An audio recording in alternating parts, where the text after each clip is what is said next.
All right. Our guest for the hour is here. Wakili NDEGWA NJIRU. Good morning. Good morning, dude. How are you? Good morning. Wakili. Been long. Habari yako? Niko fiti. Nice to see you. Good to see you. Yes. I can't see Eric. You can't see him, but he's here. You can't see me here? I can see a stranger. The stranger has a name. in Jerusalem. Ken, say hi to NDEGWA. NDEGWA is my friend. He knows what he did last week. He's not going to speak to me. Oh, so you guys are fighting? Yes, he knows what he did last week on Wednesday. Oh, no. Yes. Yes, I know what happened. Yes. And you were leaving the Senate at around midnight. So that's why it was not possible for us to appear. Now you see, he knows what happened. Yes, I know, and I have to convey my apologies. You see, now he's apologizing. Yes. See, now we as the peace, City and I, who've taken this position as peace brokers, yes, we are saying, Ken, it's peace, not peace because... envoys. Yeah, envoys. Peace thank brokers you. is always misrepresented. Oh. You must appear in the. You might put yourself in the category where you do not belong. You are not a broker. You're an envoy. Envoy, thank you. Wakili is a good man until he takes to the podium to impeach a governor. And it is on that premise that we'll be having this conversation this morning, is it Yes. not? You've been a very busy man, and not sleeping. Yeah. Okay. Let's talk about that. But first, let's welcome you properly. Thank you. You know, there's a way in which we do it. Yes, and I know what CT CT is about to do. Okay. So, and he went to a very interesting country this week. And I think this book of his needs to be placed properly in a well good. It needs to be annals. immortalized. Yes. Yeah. Yes. If the company has that policy, then this book should be one of those archives that must be well taken care of. So City has woken up this morning and he's decided that his eyes are going looking to be at people today. He's not speaking. His eyes are speaking more than his words. Okay, if it makes you happy, I'm listening with my eyes. Okay. A secret of two is soon a secret of nobody. This is a proverb from the People's Republic of Algeria. A secret of two, you'll soon be a secret of no one. Yes, nobody. Then whom do you confine in? Well, if it's the method that you go about it. You see, if you're a Kenyan, you cannot even claim to have confided in anyone unless there's more than one person. Yes. Essentially, you look for your 10 best friends. Yes. And you confide in them and you swear them to secrecy. Yes. Then they go out and look for their 10 best friends. It will be all over. Whom to trust. So how do you interpret that, Wakili? The question is that you have no place to call home. Yes, you don't know whom to trust. Even those people whom you think your good friends will at one particular time betray you. And that one, I link it with the agenda we had in Azimio. Yeah. We all thought you were going for one safari until we got to a crossroad and some people decided to betray the others. They decided that Addis Ababa is better for them than Nairobi. And Canaan. They lost the way to Canaan. Perhaps they might be near Egypt when they're in Addis Ababa and they might retrace themselves. Yes. That's the betrayal we are speaking about. Where?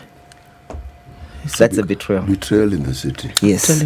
By Francis Mbuga. Yeah, and the other group says, hatutaungana na hawa watu. At the end of the day, for political convenience, Kenyans are left. You can do anything. So both those people in Azimio were betrayed, and those guys in KK were equally betrayed.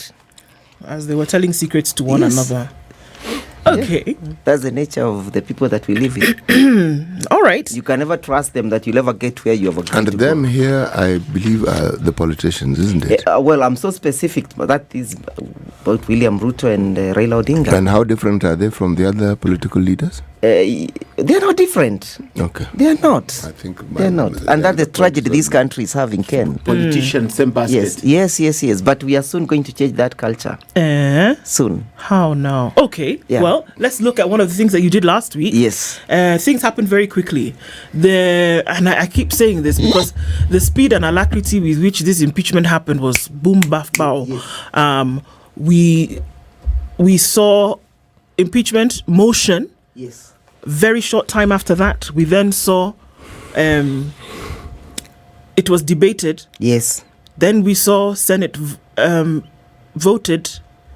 Yes. Upheld the impeachment. Yeah. Thereafter, we saw a stay of impeachment. Yes. And now we are waiting for the court to determine. Yeah. In a matter of less than 7 days, a lot of things happened. All of these things happened. Yes. What's going on?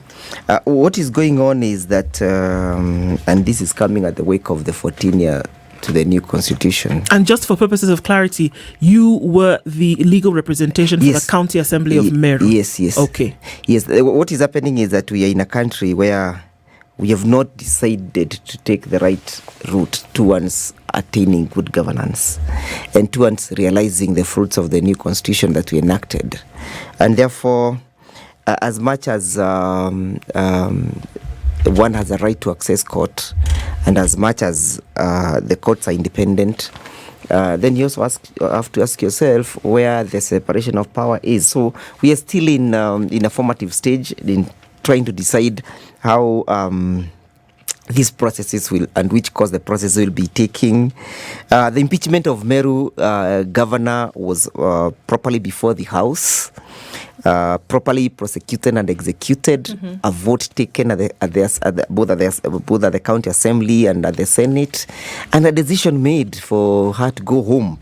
But it's within her rights and Article 48 for her to access court in equally, and Article 27 for equal protection and equality before the law. It is within her rights to do what she did. But the question is whether then the court should also exercise restraint when they are dealing with some of these issues that might bring a bit of conflict in the question of the separation of powers, or they'll apply the doctrine of necessity where it is so necessary them that they must issue these conservatory orders. Because the moment you injunct a constitutional process, they are simply saying that organ was not properly seized of that particular matter. Anyway, it's a matter that is still in court. I don't want to be accused of sub judice. So we'll deal with it in court. But all what was happening at the assembly is, and the impeachment process is holding our leaders to account. For the little thing that you think you do, we hold you to account. For example, there was an issue about where the former governor of Meru County, Kawera, misdirected the public that 86 million has been collected towards the funeral of the sniper. And if you look at the constitution, you realize under chapter 6, leaders are to be held account to their statements and their words they make. It looks to be a minute issue, but it's a constitutional issue, because the question is, when you behave in that manner, are you breathing confidence and trust in the office that you hold? So we're in a struggle of making sure that we hold our leaders to account. And that is what is ailing this country, that people do not want to be called to order. And yet, the Constitution, which is the supreme law of the land, gives allowance for every single process or every single element of the process that we have seen carry out in the last few days. And that's the Constitution. That's correct. So now when you're dealing with an impeachment of a county governor, that for some reason, whether it is people, whether it is members of the assembly who saw that she was not carrying out herself in the way in which she ought to. Exactly. What we've seen happen is still along the lines of the Constitution. About the court processes. That is correct. And that is why it is within her rights for her to access justice. And you cannot say that she's that avenue is not available, because you'll be removing her through the Constitution and then denying her the opportunity of exercising her rights under the same Constitution. And that is the beauty of our democracy, that our democracy will subject you to all processes that will culminate in you feeling that justice was dispensed with, and not justice but substantive justice was dispensed with. And that is the beauty of our Constitution. The thing I find interesting is that every time you have an impeachment matter before the Senate, and then the matter goes to court, what I as a Kenyan benefits from all these processes is I get to understand the workings of the Constitution better. I get to understand how the law deals with some of these issues. Because it's yet another precedent that is being set. There's a former government of Embu called Wambora, who went through this process not once. And somehow he succeeded at every turn. So the precedent is there of somebody who is impeached, goes to court, court finds that he has grounds for retaining his job. The question is this: in all this, how would you say that the interest of the citizenry is served? Whether it was a citizen of Embu County, now the citizen of Peru, how? You know, when you look at Article 1, CT and Ken and do, it says that power belongs to the people and shall be exercised in 2 levels, either directly or indirectly. Yes. And when we speak about indirect exercise of power, then we have donated those powers to various institutions: Parliament, the executive, and the judiciary, and the county governments. So when Senate seats to adjudicate over this matter, they are exercising the sovereignty of the people because they are driving the power and the ability to execute that process from the people. But equally well, when you look at Article 159 of the Constitution, it says that judicial power is equally derived from the people and shall be exercised in the name of the people. So all these institutions in a democratic state are exercising the people's power. So at any given time, and of course our Constitution appreciates the question of checks and balances, because it is obvious that no one can claim infallibility. One institution or one organ can go wrong on a particular issue, and then it is corrected by the next tier of checks and balances. That is important, that a person who has undergone through the process of impeachment can still access court, so that if there were some constitutional faults or legal transgressions that were occasioned during that process, she will not just suffer a remedy without a wrong. There will be another institution that will check on that particular issue. The question then should be, if at the county assembly all the way to the Senate, the impeachment process is time-bound and regulated in terms of time, then should somebody seek permanent reprieve in court? So we also need to have legislation saying that you have a right to access court after impeachment, but subsequent to you accessing court, the court that is seized of that matter must adjudicate these issues within a particular period of time, so that you do not continue to serve under the reprieve of a court order. That is the missing link. If you go to the Constitution, to election petitions, they are always time-bound. You must complete these election petitions within 6 months. If you go to the Court of Appeal, again it is provided for. Previously, would have people going for election petitions, and they would serve the entire term on the basis of that particular election petition. But we realized that misnomer, and we corrected it. So it is the work of the Senate then to correct this by legislating and saying, you who have suffered an impeachment, you have a right to access court. But the court must adjudicate over this matter within a particular period of time, so that then justice can then be dispensed. Is it spelled out? No, it's not spelled out. Up to date, there is no legislation that has been created by the Senate to provide for the mechanisms of impeachment. We only have one section called Section 33, which is not elaborate. Is not fully elaborate on what ought to happen. How do you make that elaborate? What process must be followed to get the procedure of impeachment ought to be a process that somebody feels that justice has been dispensed with. For example, when the matter goes to the Senate sits as a political organ and a quasi-judicial organ. So it is supposed to strike that balance. So it is supposed to sit and listen to the evidence coming from the county assembly, and listening to the evidence coming from the defense, that is the governors, collate that evidence and make a determination. So when the Senate sits to make that determination, a Senate of 48 senators, each senator sits as a single judge, representing the delegation from his county to hear and listen to this, to hear and determine this case.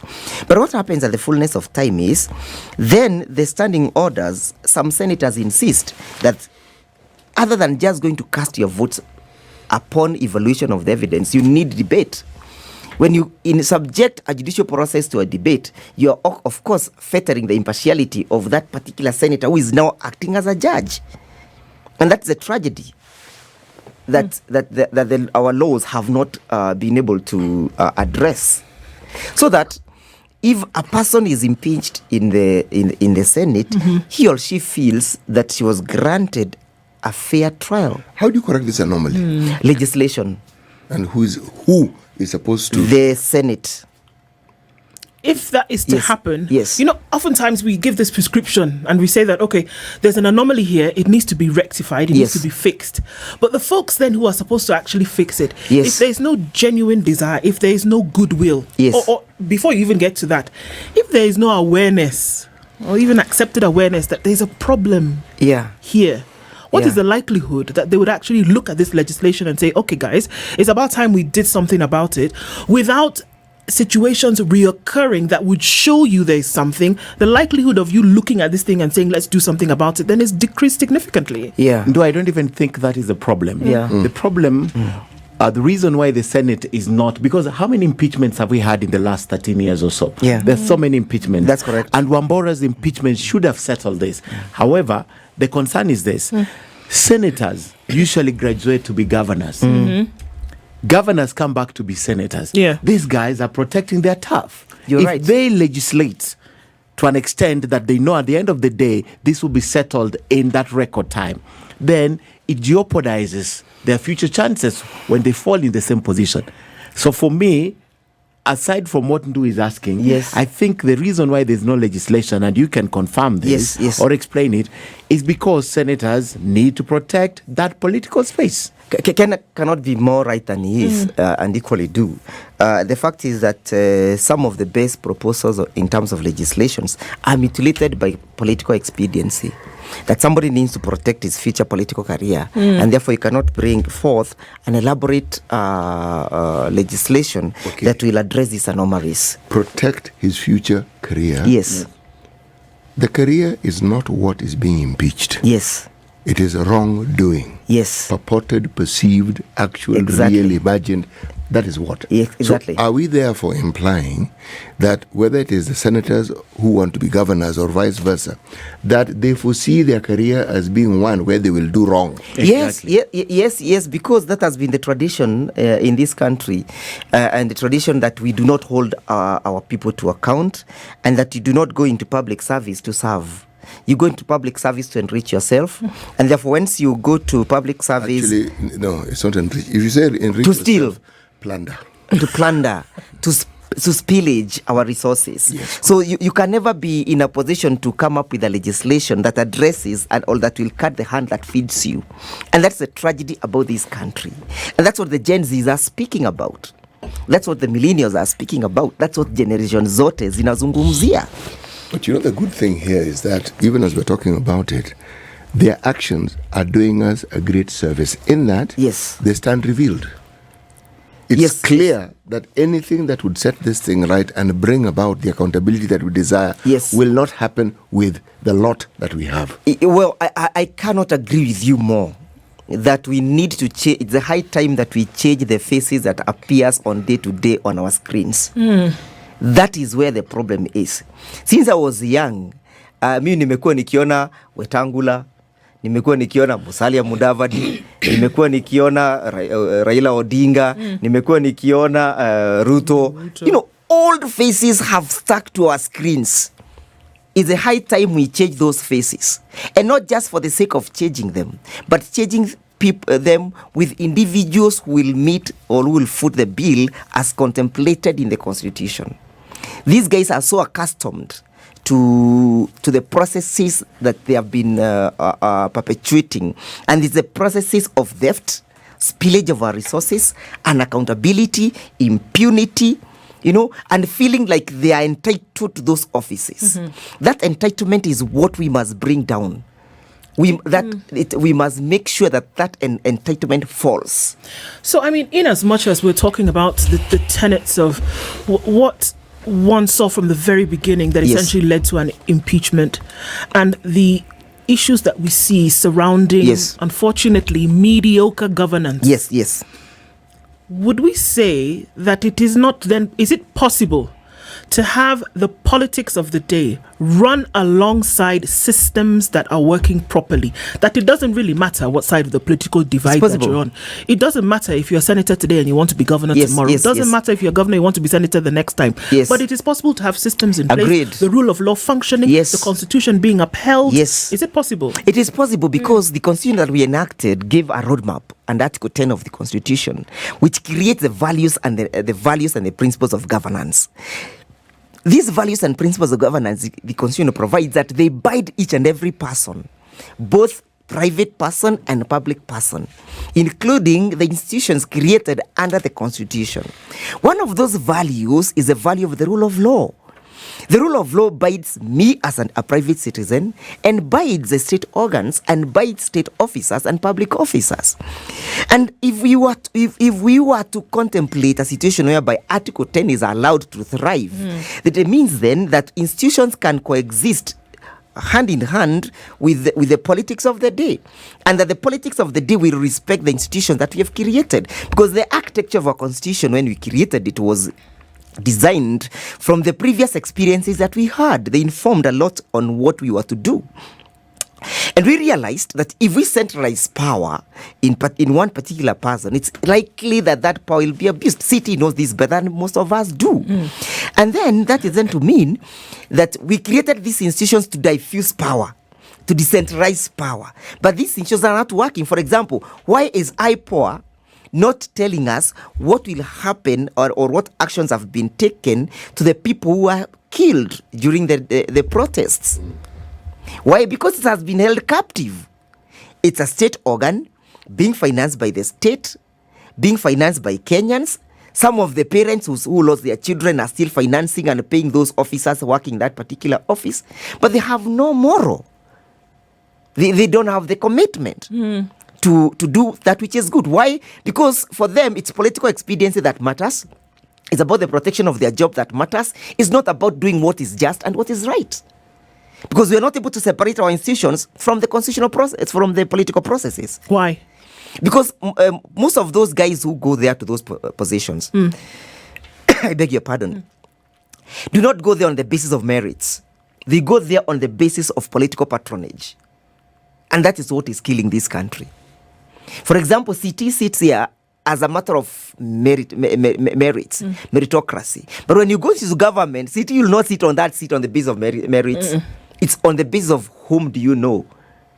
For example, the changes that were done in the recent in this government about the cabinet secretaries, how is that one going to change and revolutionize the status of our economy?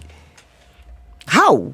It won't change. How will Oparanya change and make people pay the Fuliza thing, the hustler funds, which he said he should not pay? How? It's a how question. Let's take a break. Let's also look at how he performed when he was in Kakamega. So that then we are saying, you did exemplary well. You are equal to the task of running this. Let us look at what Joho did when he was in Mombasa. You know, how then do we reward you? On what basis? It's purely political patronage, because Oparanya is associated to Raila. Yes. Joho is close to Raila. Wandai is close to Raila. Bandi is close to Raila. Then you are as white as snow. We don't care about the meritocracy. We have a serious problem about the manner in which our minerals are being exploited. But is Joho an expert in minerals? Even when he was asked during his interview, he never told us his expertise. He only told us that I have gone to school and I have been motivated by Professor Ali Mazurui, which is a good thing. But how well endowed are you in that field in which we are conferring you with the responsibility to execute? It's a big question. Wakili, it has been demonstrated that indeed this can be dealt with. I know it's a difficult situation, especially now that we've determined that the governors or the potential governors are protecting their turf. But it has been demonstrated. But I want to know from you what it took to make it possible to now recall members of parliament. When you look at Article 104 and the enabling legislation under the Elections Act, and specifically sections 45 and 46, that now enables impeachment, I'd like to know what made it possible that now the legislation has been changed, that now recall is a reality. And what would it take? Forget about the senators not enacting this. What would it take would we go the way the other institutions went in order to ensure that recall was made possible? Do you think that is what it will take? Yeah, I agree with you. And we must, first of all, appreciate again the architecture of our constitution is where the people are supreme. And when the people are supreme, we created and gave unto ourselves some residual powers, which we previously never had, that can be utilized to hold our leaders to account. Some of those residual powers, and of course it is in furtherance of Article 10 about the question of transparency, accountability, the rule of law, democracy, good governance, human rights, social justice, equity, and equality, is the ability for the for the people either to hold their president to account, to hold that's the executive to account, to hold all the legislatures to account, and the county governments to account. That is why we created the provisions of the recall of members of parliament. That if you do not conform to that which is desired in the constitution, that is to legislate, to oversight, and to represent the people, then the people do not have to wait for the 5 years to end so that they can then vote you out. They can recall you midterm. But now, when this matter went to parliament in 2012 under the Elections Act, it was made very difficult by the parliamentarians for the people to recall their MPs. For example, while you can hold the president to account through a process of impeachment being launched in the National Assembly and subsequently going to the Senate, for me to be able to remove a member of parliament, I have to go to the High Court, and the High Court must first of all make a declaration that this person, this MP, has not lived up to the tenets and the expectations of the Constitution, and therefore is liable for removal under the recall clause. And the thinking, of course, was good thinking, because if you look at the impeachment of a governor or the impeachment of the president or his deputy president, it has two tiers: the National Assembly and the Senate. And the third tier perhaps will even be the High Court. But now, the MP is just seated there in the legislature or in the assemblies, and there is no other place where you can go to have his petition being launched. That is why it was then wise for them to introduce a petition in the High Court, for the High Court first of all to make a finding that this person has breached these provisions. Then subsequent to that finding, then you move then to the AACC, to the IEBC, because IEBC in the process of the recall cannot act as an arbiter. It cannot act as a judge. It's a go-between. Yes, it's just a conveyor belt of the process that has begun and commenced. So the thinking behind going to the High Court was good thinking. The only fault with it is again time. That you cannot recall 12 months after elections and 12 months before the next subsequent election. You cannot recall. Again, that is a conundrum that we have been invited into. I don't understand why I can impeach my president the first day he takes oath for breach of the Constitution and violation of the same, and I cannot impeach the member of parliament the first day he takes oath. So those are some of the legal anomalies that we need to deal with, so that the members of the House, be it the National Assembly or the Senate, will be held to account. For example, when the people spoke and said we do not want the finance bill, if they were legislating for and on behalf of the people, why had they to go and insist on that legislation? You know, that is basically saying that you hold in contempt the person who has given you the power to legislate. So those are some of the legal anomalies that we need to bring into conformity with the realities of the times of holding people to account. And that is when we are being then invited 14 years later to do an introspection and an evaluation of the Constitution. Has it lived up to its expectations? You know, I am surprised that instead of us going to evaluate whether the Constitution has lived up to the expectations, now the doors of Fungamano are opening up again. Not to discuss the gains and to celebrate the gains of the Constitution, but to go there and lament that the Constitution that we enacted has been violated and infringed and defiled by the political class. Even as you say that, Wakili, I would have to ask then to whom is this lament being made? To whom? You know, because here I am, I could be a child crying, and the person who's going to give me is my father or mother. Yes. and the person I am complaining to is not my father or mother, yes, how do we expect that person then to be able to do something about it? Or who should the complaint go to? Again, that is a tragedy, and that's a very good question. Even if we lament, who listens to us? Who is going to take up these lamentations? Who is going to implement them? And what is the procedure? Again, that is where we fall to the political trap. That if I was desirous of changing a particular provision in the constitution, the process is a political process. I need to have the counties endorsing my move or my bill, and then I also need to have the parliament and the senate. And as an individual like City and I, we may not have any influence in the parliament. So at the end of the day, you are told, hey, kama Raila ataki, hii kitu haiwezi pita.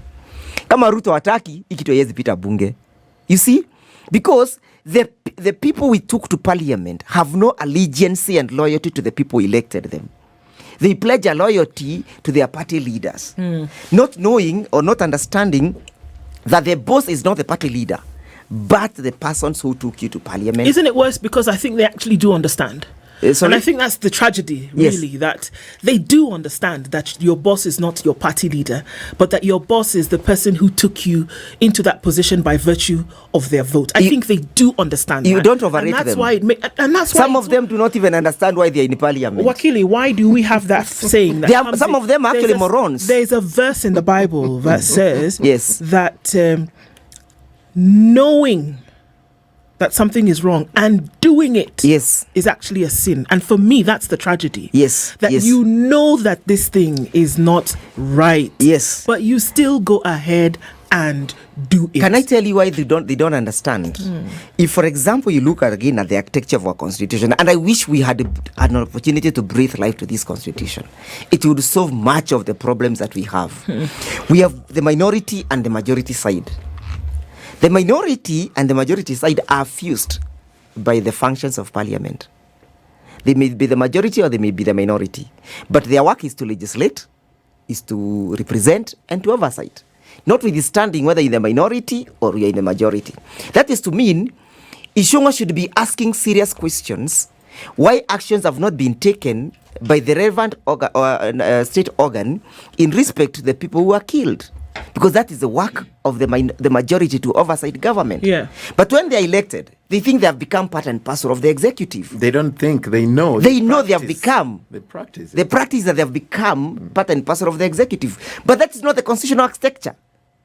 The constitutional architecture is the minority and the majority are fused in their functions, in making sure that they oversight government.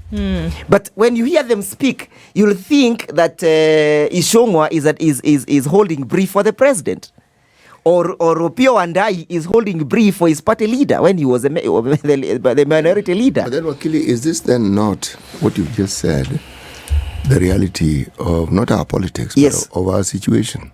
Yes. This is our lived reality. Yes.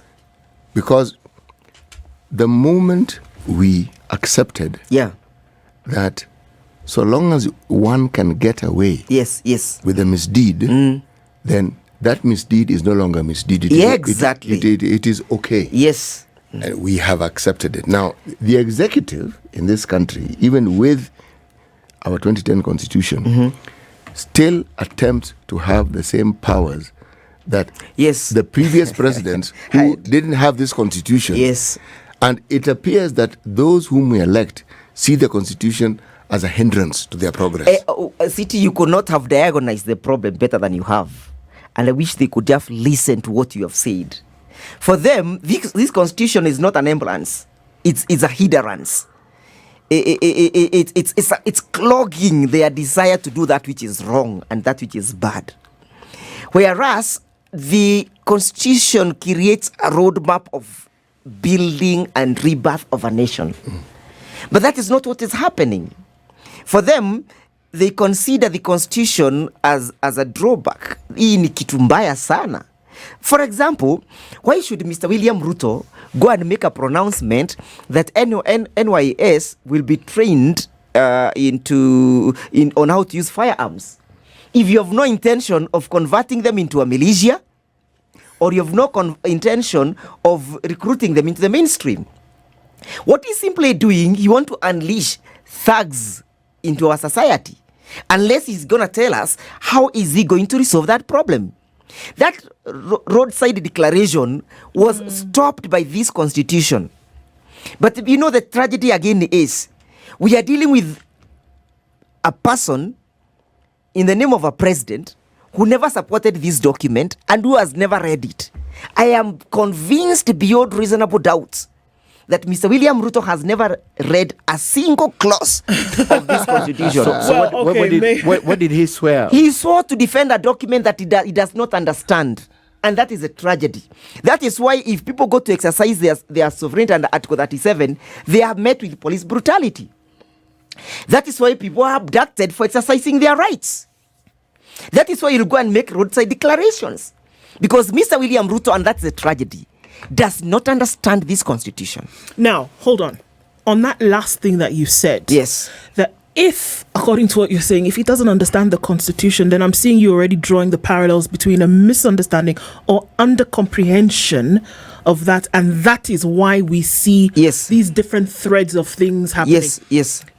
That's why the persona of a leader and the way in which they operate is extremely important. Exactly. Because everybody else feeds off of that energy. Everybody else is looking at this one thing and saying, well, if this happens, then I can do this. Yes. If this happens, then I can do this. Exactly. So if there's a miscomprehension at that level, then whether it is impeachments, whether it is legislation, you'll always go south. And that is India shida tuko nayo Kenya. That we do not evaluate our leaders on the basis of their merits and their ability to execute and to live true to their words and their deeds. We elect them on the basis of who speaks the best English, who speaks the best rhetorics, ni nani anashikanisha sana na wananchi, but we never get time to evaluate them. If you look at the debate that is going on in America today, and I was listening to Barack Obama when he was attending the convention for the Democrats, you realize that these guys are speaking about substance. Again, when you listen to Mr. William Ruto on the other side, and he's a serving president, you realize who ni jamaa. He does not know hana mbele na wala hana nyuma. That is why he will go and launch projects left, right, and center without understanding that people will go back and evaluate whether these projects are actually genuine or they are just white elephants. But Wakili, on the subject of whether the president understands the constitution, he does not. Yes, that's what I'm convinced. Don't convince me otherwise. No, yes. I'm not even going to try to convince you. Yes, I'm just going to make a statement. Somebody who goes about his business the way the president does, I would argue, is somebody who actually understands the constitution. He understands exactly what the constitution is meant to do. Yes. Because the amount of effort that he and those who are in the executive, the effort they make to convince us in word and some deeds that what they were elected for is actually what they are doing. And yet the reality is the complete opposite. That is not the actions of someone who does not understand the constitution. Well, those are the actions of somebody who understands it fully well, understands the consequences, and that is why he had a town hall at KICC the other day. He understands it very well. Which brings me back to my other point, that's why for me it's a tragedy and travesty. Because you do understand it, you know what it requires you to do, and yet we still see things going in the other direction. For me, that's the problem. Because it's a hindrance. Yes. You can see. Let me tell you, my brothers and sisters, do not be convinced that political swindlers can make a presentation when they make their presentations, and political spin doctors, when they make their presentation like what we were doing in KICC on Sunday, is an understanding of the Constitution. Is a failure to understand the Constitution. For example, is this not two sides of the same coin? That exactly what you're saying. Yeah. That it is not an understanding, and I'm saying no, it is. You see, what was he trying to put across in meeting these young people? He was spinning. He has become a spin doctor. Precisely. That spinning has an element that we must not lose sight of. He actually physically went, organized that meeting. Why does he need to give the impression that he's placating or listening or addressing? Why bother? For somebody, Why go into all that problem? You see, why had he to do that? Because he's firefighting. The policy is already in place. Precisely. He's coming to convince the people after the fact. But Wakili, conviction should have been. If you're firefighting, it means you understand the fire. He does not understand, because before you get to this fire, you must involve the people through the public participation. So your point, so that the people should have begun where he's ending. He should have begun where he's ending. But we would not have been having this hue and cry. He's ending it. Let's take the tour of Nyanza, for instance. Yes. It isn't the first time. Yes. We saw President Uhuru doing this. Yes, yes. Okay? It seems with the practice of our politics. Exactly. That when you want to show goodwill towards people who are supporting you purportedly. Yes. Is you visit their area. Yes, and you purport to give projects. Actually, you just mentioned them. Yes. And if you have the wherewithal, you even inaugurate some. Yes. That is our practice. Yes. And people seem happy with this. Yeah, because we have not taken time to liberate our people from this mess. Do our people really want to be liberated, Wakili? Yes. This is a question. If you have seen the kind of the clamor that is now arising, that is now there, people want to change. Which people specifically? Well, we have been called to order by the Gen Zs, and I must give the credit to them. So that any person who does not follow that path, then you'll have to, the laws will have to fall where they lie. And may I say that hii katiba yetu hakuna mahali inasema ati projects zinapeanwa na rais. When he says, I am going to give you this, I am going to build, you are building as who? Okay, hold on. This morning, 2,000, what is the number? 2,800. 2,800 jobs are being already asked of the president before he begins his Nyanza tour. Teachers, right? Yeah, jobs for teachers, isn't it? Yeah. So the areas they're asking. It's one of the things they're asking for. Who from the president? The people are asking the president that as he's coming, yes, he should be coming. But you see, those jobs for 2,800 of them. But you see, has it been assessed on the need criteria? Wakili, let me.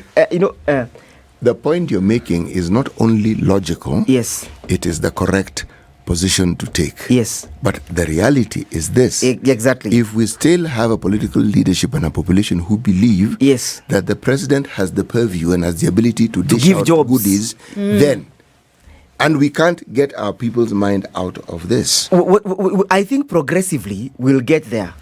Progressively you'll get there. When the Gen Zs were out calling Mr. William Ruto to order, at least everybody was convinced that this is the right way to go. And we have not lost that spirit, and we shall not lose it. Why? And then you have heard the Gen Z saying, nyinyi watu amuta kupiga kura, tutachukua mpaka hizo IDs zenu. Why?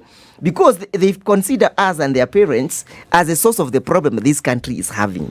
Why? Because city will sit there and be convinced that the president can issue jobs, that the president can dish out jobs, that the president can allocate projects. Actually, he can. Because no. You see, the unfortunate thing is the Gen Zs and the millennials are 28 million strong.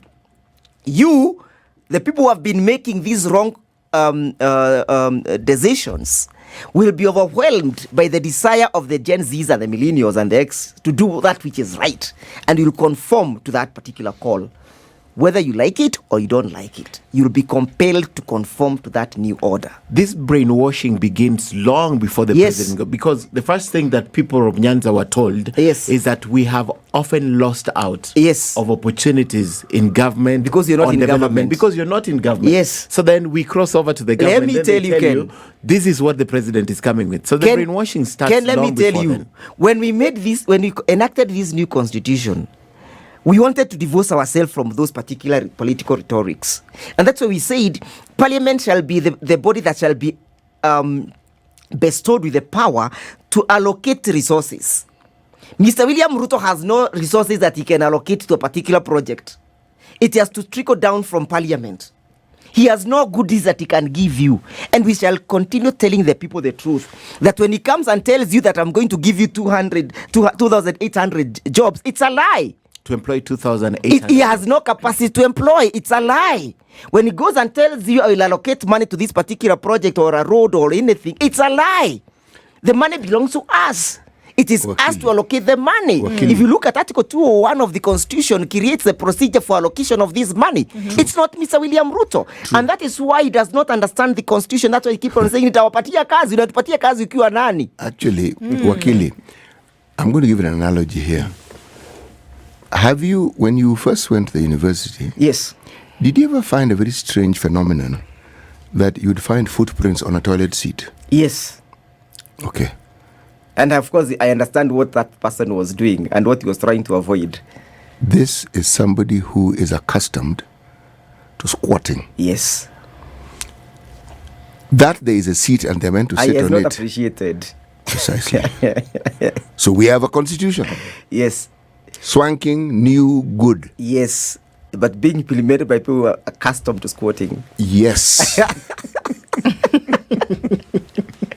Yes, that's a tragedy again. You give them a good thing, they squat. Yes, they squat. And you're saying, Chief, you're supposed to sit on this thing. Sit. This is supposed. I'm supposed to squat. They're going to squat. And even it's even precarious because it's raised. Yes. So balancing on it is much genuinely tricky. Yes. Now. So what? Draw the parallel really quickly, CT. I think he has done it. that the constitution is being implemented by people who are accustomed to squatting. And they, of course, when they squat, they mess. Completely. You see, the point is, so long as our mind is still on the old constitution. Yes. The pit latrine. Yes. Yes. The pit latrine. The village pit latrine. The village pit latrine. Yes. This particular new constitution is even confusing because partly we don't actually believe that the things that are there are actually real and that can happen. They can happen, CT. I know they can. And they will happen in our lifetime. I know that not they will happen. They're already happening. Yes, in our even lifetime. As we watch. But yes. The tragedy is people see it happening and they still don't want to believe that it's actually happening. Yes. And that is why you will see Mr. William Ruto authorizing his foot soldiers to meet the protesters who are just holding a phone and a bottle of water and a kitambaa with firearms, with bullets, with water cannons, with tear gas. Because it does not respond to the dictates of Article 37 of the Constitution. But you want to tell him that there is the desire and the fire that burns in us that you cannot put out with any water. There is this desire that burns in us, the desire for change that you cannot even put out with tear gases. Okay. There is a desire for change that will have to happen in this country that will not be silenced by even bullets. And then we are saying we shall overcome this tyranny. We shall overcome bad governance. We shall overcome impunity. We shall overcome this bad behavior and bad manners in governance. It'll happen. We shall overcome. That's a good note to end on. Wakili, the words will be heard and the conversations must continue. Thank you. Thank you for being our guest this hour. More conversations in the future. This is The Situation Room, the only way to start your day.